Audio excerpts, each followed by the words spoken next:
সত্যি খুব সুন্দর ইলাস্ট্রেশন হয়েছে। বেরেনিস আমার ভীষণ একটা মানসিকভাবে টর্চার করেছে গল্পটা। একটা অদ্ভুত রকমের সিচুয়েশন, আনকানি সিচুয়েশন তৈরি হবে যখন নিচের দিকে নিয়ে যাবে। তো সেই পরিণতি ভয়ানক এবং ছবিটা যা দেখিয়েছে সেও ভয়ানক আর কি। একটা বই পড়ার পরে মানসিকভাবে কতটা বিধ্বস্ত হয়ে পড়ি তখন জানা যায় এই বইটা যদি তুমি একবার রিড করো। এডগার অ্যালেন পোর ভয় সমগ্র, যেটা এসেছে বুক ফার্ম থেকে। এই বইটার মধ্যে সাইকোলজিক্যাল হরার বিষয়গুলো এতটাই ডিপলি আছে যে পড়ার পর বেশ কিছুক্ষণ স্তব্ধ হয়ে থাকতে হয় এবং মাথার মধ্যে কিন্তু অনেকটাই চাপ পড়ে বলা যেতে পারে। বুক ফার্মের এই বইটা দেখতেই পাচ্ছ কভারটা কত সুন্দর করে ডিজাইন করা হয়েছে এবং এই ভয় সমগ্র লেখাটাকে কিন্তু একটু বলা যেতে পারে কাজ করা হয়েছে, যে মনে হচ্ছে যেন লেখাটা নর্মাল জায়গাগুলো থেকে একটু বেশি উঠে রয়েছে। এই বিষয়টা কিন্তু বুক ফার্ম মাঝে মাঝেই করে, দেখতে কিন্তু খুব সুন্দর লাগে। এবং এডগার অ্যালেন পো আর ওপরে এই লাল রঙের বিড়াল আর পেছনে একটা ব্ল্যাক এই যে দেওয়া হয়েছে ব্যাকগ্রাউন্ডটা, এটা কিন্তু খুব ভালো যাচ্ছে। বইটার যদি আমি সার্বিকভাবে আলোচনা করি, ডিমাই সাইজে এসেছে এবং বইটার ভেতরে কিন্তু বেশ কিছু গল্প রয়েছে, সেদিকে আমরা যাব আলোচনাতে। এখানে একটা ব্লার্ব দেওয়া রয়েছে যেখানে 15টি গল্প রয়েছে সেটা জানানো হয়েছে। শুধু তাই নয়, 15টা গল্পের সাথে সাথে তোমরা পাচ্ছ এই শেষের দিকে এডগার অ্যালেন পোর, দেখতেই পাচ্ছ সাহিত্যিক হিসাবে জীবনী বা তার ব্যক্তিগত জীবন, প্রথম প্রেম, সেনাবাহিনীতে যোগদান, স্কুল জীবনের দিনগুলো, শুরুর দিনগুলো, তার বাবা মায়ের পরিচয়, মানে এডগার অ্যালেন পোর একটা জীবনপঞ্জি বলা যেতে পারে। এটা কিন্তু এই বইটাতে একটা অ্যাডেড রয়েছে। তো আর একটা জিনিস ভালো লাগলো বইটার, যে এই যে পুস্তকানিটা, এটার ওপর কিন্তু কফিন, বিড়াল, তারা, হাড়, কঙ্কালের মুখ, চোখ এই সমস্ত দেওয়া হয়েছে। অর্থাৎ গল্পের টোনটাকে ধরে চেষ্টা করা হয়েছে পুস্তকানিটাকে ডিজাইন করতে। এদিকে একটা ব্লার্বের অংশ রয়েছে, এখানে সামনে এরকম দেখতে লাগছে। অনুবাদ করেছেন তিতাস দাস এবং সম্পাদনা ও টিকা সোনাল দাস। বইটার সম্পাদনা সোনাল রয়েছে। সোনাল আমার পরিচিত একজন এবং ও বলেছিল বইটা আসার পরে পড়ো, আশা রাখছি ভালো লাগবে। মুদ্রিত মূল্যটা জেনে রাখো 349 টাকা।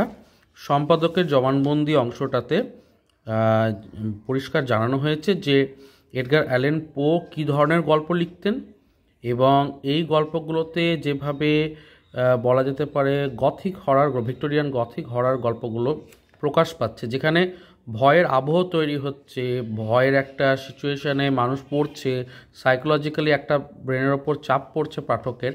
হয়তো সরাসরি ভূত দেখানো নেই, কিন্তু তার সামগ্রিক বিশ্লেষণটা এমনই গল্পের যে তোমাকে রীতিমতো একটা আনকানি সিচুয়েশনে ফেলে দেবে এবং ভেতর থেকে তোমার একটা অস্বস্তি হবে গল্পগুলো পড়ার পর। একটা কোথাও গিয়ে যেন কোথাও ভয় কাজ করবে, একটা অদ্ভুত ভয়। তো এডগার অ্যালেন পোর গল্পগুলো এরকমই, তো অবশ্যই ভয়াল রস সমৃদ্ধ। তো এইবার যেটা হচ্ছে যে এখানে সূচিপত্রটা আছে, সূচিপত্রটা দেখে নাও কী কী রয়েছে। তো সূচিপত্রে প্রথমে আমন্টিলাডোর পিপে বলে গল্পটা আছে, ধুকপুক আছে, এগুলো সব বাংলা তর্জমা করা আর কি।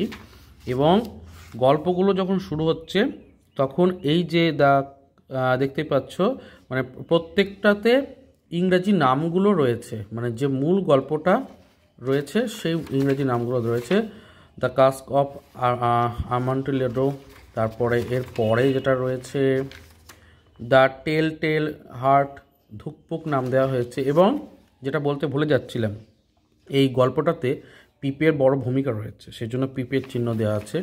ধুকপুক গল্পটাতে হার্টের তো বুঝতেই পারছো, গল্পটাতে আছে একজন ব্যক্তির হার্ট নিয়ে। তিরিং বিরিং হপ ফ্রগ, এখানে একজন ক্লাউনের গল্প আছে, রাজ দরবারে ক্লাউনের মতো, তো হপ ফ্রগ নাম দেওয়া হয়েছে। এবং ছবিগুলো, এখানে একটা ছবি আছে, ইলাস্ট্রেশন আছে, এই যে এত সুন্দর করে ইলাস্ট্রেশনগুলোর ওপর জোর দেওয়া হয়েছে। ইলাস্ট্রেশন করেছেন বইটির প্রচ্ছদ অলঙ্করণ করেছেন রঞ্জন দত্ত। উনি ভীষণ সুন্দর কাজ করেছেন। আর এখানে কয়েকটা আমার ইলাস্ট্রেশন আরও চোখে পড়েছে, যেগুলো খুব সুন্দর লেগেছে। আর একটা জিনিস যেটা, এই যে ইলাস্ট্রেশন, এই গল্পটাতে হিপনোটিজমের একটা গল্প। হিপনোটিজম করে একটা ব্যক্তিকে মৃত্যুর আগের দিনগুলোতে হিপনোটিজম করা হবে, ভালদেমারের শেষ দিনগুলো। এইখানে যেহেতু হিপনোটিজম নিয়ে গল্পটা বা সম্মোহন নিয়ে গল্পটা, সেই জন্য চোখের ভেতরে দেখতে পাচ্ছ সেই সম্মোহনের মতো বিষয়গুলোকে এখানে দেওয়া হয়েছে। আর আরেকটা বলি যে এই গল্পটা অনুসারেই কিন্তু বন্দি আত্মার কাহিনী বলে যে গল্পটা হয়েছিল, বন্দি আত্মার কাহিনী বলে হেমেন্দ্র কুমার রায়ের, সেইটা কিন্তু অনুপ্রাণিত, মানে এই গল্পটা দেখেই কিন্তু বন্দি আত্মার কাহিনী তিনি রচনা করেছিলেন। এবং প্রত্যেকটা গল্পের শেষেই এইভাবে কিন্তু সম্পাদকীয় টিকা রয়েছে, যেটা কিন্তু একটা বইয়ে স্পেশাল একটা বিষয় অ্যাড করে। ভালো লাগে আরও যে প্রত্যেকটা গল্পের শেষে গল্পটা কোন পার্সপেক্টিভ থেকে রচনা করা হয়েছিল, কোন পত্রিকায় প্রথম এসেছিল, এবং গল্পের বেশ কিছু শব্দ যেগুলো হয়তো আমরা পরিচিত নয়, কারণ এগুলো সবই ভিক্টোরিয়ান গথিক ঘরানার কাজেই, এবং অনেক পুরনো ইংরাজি শব্দও আছে যে শব্দগুলো হয়তো এখনকার ইংরাজিতে ব্যবহার করা হয় না। তো সেই সমস্ত নিয়েও কিন্তু বেশ কিছু টিকা দেওয়া রয়েছে। বেরেনিস গল্পটাতে এই দাঁতের একটা ভূমিকা বড় রয়েছে, শেষে আমরা দেখতে পাবো, এই জন্য বেরেনিসের দাঁত রাখা হয়েছে। আর বেরেনিস শব্দটার মানে কি সেটাও বলা হয়েছে। এখানে যদি একটা চরিত্রের কথা বেরেনিস আসবে, কিন্তু গল্পটার শেষে বেরেনিস কি সেটাও কিন্তু এখানে বলে দেওয়া হয়েছে, যার অর্থ হচ্ছে বিজয় বহনকারী। তো যাই হোক, এবার গোটা বইটা দেখিয়ে দিলাম, ইলাস্ট্রেশনগুলোও দেখালাম, দুর্দান্ত কিছু ইলাস্ট্রেশন। এবার আসছি গল্পের দিকে। তো বিষয়টা হচ্ছে যে এইখানে যে গল্পগুলো আছে, সব থেকে আমার কয়েকটা গল্প এতটাই অদ্ভুত লেগেছে, যেরকম বেরেনিস আমার ভীষণ একটা মানসিকভাবে টর্চার করেছে গল্পটা। ভালদেমারের শেষ দিনগুলিও আমাকে খুব বাজেভাবে টর্চার করেছে। আমন্টিলডোর পিপেটা আমি বলবো, আচ্ছা প্রথমেই বলে দিই, এই আমন্টিলডোর পিপে, ধুকপুক, তিরিং বিরিং, এই তিনটে গল্পই একরকম প্রতিশোধমূলক গল্প। মানে দেখতে পাবো গল্পে একজনের প্রতি প্রতিশোধ নেওয়া হচ্ছে, এই ধরনের একটা ব্যাপার থাকবে। তিরিং বিরিংয়ে তো খুব বেশি করে দেখা যাবে সেটা। বেরেনিস একটা অন্য রকমের গল্প, মানে এই গল্পটা আমি আসছি একটু পরে বলছি, তোমরা বুঝতে পারবে। আচ্ছা, আমন্টিলডোর পিপেতে যেটা দেখানো হচ্ছে যে ফরচুনাতো একজন রয়েছে, তো তার অত্যাচারের প্রতিশোধ নেওয়ার জন্য তাকে বাড়িতে ডাকা হবে, এবং সে কিন্তু খুবই সুরাপ্রেমী, মানে মদ খেতে সে খুব ভালোবাসে। ফলে আমন্টিলাডো নামে একটা মদ, যেটা সে সময় পিপেতে রাখা হতো, এবং বলা হবে যে নিচে এসো, নিচে যে বাংকার আছে, অর্থাৎ বাড়ির নিচের দিকে যে বাংকার একদম নিচে, সেখানে তাকে ডাকা হবে। এই যে এটা হচ্ছে ফরচুনাতো, আর ইনি হচ্ছেন মূল কালপ্রিট বা প্রোটাগনিস্ট, যাই বলো তোমরা। তো এখানে, এবং তারপর ভেতরে নিচে নিয়ে গিয়ে, ভল্টে নিয়ে গিয়ে কি করা হলো তার সাথে, সেইটা নিয়ে গল্প। একটা অদ্ভুত রকমের সিচুয়েশান, আনকানি সিচুয়েশান তৈরি হবে যখন নিচের দিকে নিয়ে যাবে, ভল্টের দিকে নিয়ে যাবে, এবং শেষে তার যে ফলাফল হবে, পরিণতি হবে, সেটা মানে আনএক্সপেক্টেড। যাই হোক, এই গল্পটা আমাকে যত না বেশি শিহরিত করেছে। ধুকপুক গল্পটা বেশ অন্যরকমের গল্প। একজন জেল কয়েদি বা একজন, বলা যায় একজন বন্দি, একজন বৃদ্ধ মানুষ, তাকে মারার একটা প্ল্যান চলবে এবং সে কিভাবে মারবে সেই নিয়ে। আচ্ছা বলি, কিছু কিছু গল্প আমার মনে হয়েছে যে বাংলা অনুবাদের থেকে অরিজিনাল ইংলিশ অনুবাদটা পড়লে, মানে অনুবাদ না, ইংলিশ অরিজিনাল রিটেনটা পড়লে বেশি ভালো লাগতো। তার মধ্যে ধুকপুক একটা, আমার মনে হয় যে বাংলাতে পড়েছি বলে এর প্রভাবটা একটু কম লেগেছে। যদি ইংরাজিতে পড়তাম তাহলে এটার প্রভাব কিন্তু আর একটু বেশি হয়তো আমার মনে জায়গা দিত। তবে হ্যাঁ, আমি ইংরাজি অনুবাদের তুলনা না করেই বলছি, পড়তে কিন্তু ডাইনামিক্সটা বজায় রয়েছে। মানে পড়তে গিয়ে একবারও মানে খুব বেশি মনে হয়নি যে এটা অনুবাদ পড়ছি বা কীরকম ধরনের অনুবাদটা খারাপ লাগেনি। বানান ভুল ছিল না, কিন্তু ছিল না মানে ছিলই না, আমি মোটামুটি দেখিনি। মানে হ্যাঁ, পুরনো কিছু বাংলা মানে বানান ব্যবহার করা হয়েছে। আমার মনে হয় পুরনো কিছু গল্পটার এসেন্স রাখার জন্য কিছু বানান পুরনো রাখা হয়েছে, সেটা হতে পারে, কিন্তু এমনি সেরকম কিছু খুব বড় সমস্যা কিছু দেখিনি। আচ্ছা, তিরিং বিরিং গল্পটা বেশ ভালো গল্প ছিল। একটা ক্লাউন বা জোকার, যাকে সবাই হাসাহাসি করে রাজদরবারে, তা সে কী করে প্রতিশোধটা নিচ্ছে এবং দেখা যাবে যে শেষে সাজিয়ে দিচ্ছে রাজা এবং অন্যান্য সহচরী 7 জন মন্ত্রীকে সাজানো হবে একটা জন্তুতে। আমি অনেক কিছু বলছি না আর কি। এবং তারপর তাদেরকে কিভাবে প্রতিশোধ নেওয়া হবে, তাদেরকে মারা কী করে হবে, সেই নিয়ে কিন্তু একটা মজার ব্যাপার আছে। তো এই গল্পটা ভালো। আমি যেটার জন্য আসছি, বেরেনিস। হ্যাঁ, তো এগিয়াস নামের একজন ব্যক্তি এই গল্পটা লিখছেন এবং এই গল্পে বেরেনিস নামে একজন চরিত্রকে দেখতে পাবো যার প্রতি তিনি প্রেমে আসক্ত।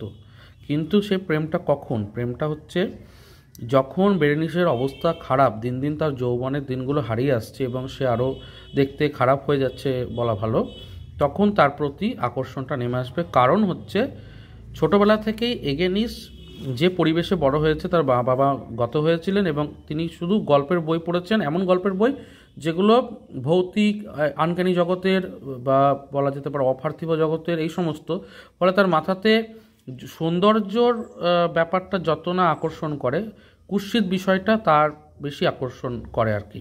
ফলে যখন বেরেনিস সৌন্দর্য অত্যন্ত সুন্দর দেখতে ছিল, তখন তার আকর্ষণটা অতটা হয়নি। কিন্তু বেরেনিস যখন কদর্য হয়ে যাচ্ছে দিন দিন, তখন বেরেনিসের প্রতি আকর্ষিত তিনি হচ্ছেন এবং তারপর বিবাহ করছেন। তো তারপরে মানে কনসেপ্টটাই তো ভয়ঙ্কর। এবং তারপরে বেরেনিসের একসময় মৃত্যু হবে এবং তারপর মানে আশেপাশ থেকে তিনি বিভিন্ন শব্দ শুনতে পাচ্ছেন। এটা ভয়ঙ্কর একটা সিচুয়েশান এবং পড়তে গিয়ে শেষের আমি গল্প বলছি না, কিন্তু এই আমাকে খুব চাপ দিয়েছে, মানে ব্রেনে খুব চাপ দিয়েছে। আর যেটা বলছিলাম যে এই বেরেনিসের অংশটা আমি পড়লাম শেষে, এই অংশটাতে ওপরটাতে সম্পাদকীয় টিকাতে, আমি ওপরটা দেখাচ্ছি না, গল্প তোমরা পড়ো না। তো ওপরটা তো দেখাচ্ছি না, এই সম্পাদকীয় টিকাতে মানে বলাই হয়েছে যে 4টি অনুচ্ছেদকে বাদ দেওয়া হয়েছিল। এতটাই বেশি মানে গল্পটি প্রকাশের পর পাঠক এতটাই বেশি আতঙ্কিত হয়ে পড়েছিলেন যে, তো আমিও কিন্তু দেখলাম সত্যি খুবই বাজে ছিল, মানে এটা খুব ব্রেনে খুব করেছিল, চাপ দিয়েছিল। যাই হোক, গল্পগুলোকে রিড করো না শেষের দিকগুলো, না হলে কিন্তু এসেন্সটা বদলে যাবে, মানে ভালো লাগবে না। ভালদামারের শেষ দিনগুলোতে রয়েছে এমন একটা গল্প যেখানে ভালদামার প্রায় মৃতপ্রায়, মানে প্রায় তিনি মরতে বসেছেন, মৃত্যু পথযাত্রী। সেই সময় তাকে সম্মোহন করে, সেই সময় তাকে হিপনোটিজমের মাধ্যমে তার দেখা, মানে তিনি দেখতে চাইছেন, মানে যিনি গল্পের মূল চরিত্র, যিনি বলছেন আর কি, বক্তা, তিনি দেখতে চাইছেন যে মৃত্যুর আগে সম্মোহন করলে সেই ব্যক্তির কী ঘটতে পারে ইত্যাদি ইত্যাদি।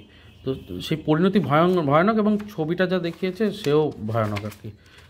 কিছুদিন আগে তারানাথ তান্ত্রিকও পড়ছিলাম, এরকম একটা শুনছিলাম আমরা অডিওতে, তথাগত বাবুর লেখাটা অডিওতে এসেছিলো, তখন আমরা শুনছিলাম, সেখানেও কিন্তু এই ধরনের একটা বিষয় দেখছিলাম।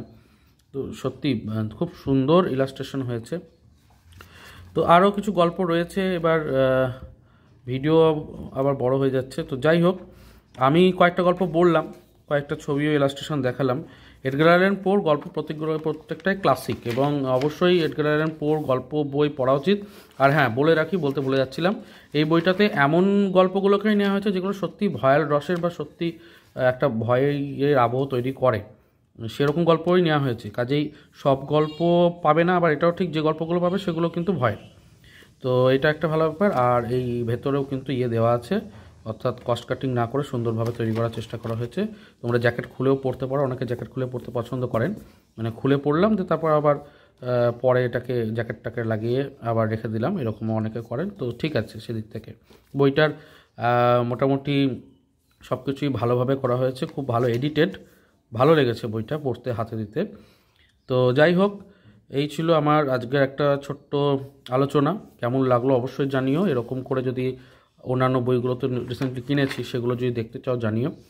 এটার উপর ছাড় চলছে বৈচিত্র্য.in-এ, 262 টাকায় পাওয়া যাচ্ছে, আই থিঙ্ক 260 টাকা 62 টাকার মূল্যে ভালো বই। তো বইমেলার আগেও নিয়ে নিতে পারো, ওনাদের যে অফিস আছে সেখান থেকে, সেটাও কিন্তু করতে পারো। বইটা সার্বিকভাবে তোমরা দেখে নাও, ভালো লাগতে বাধ্য।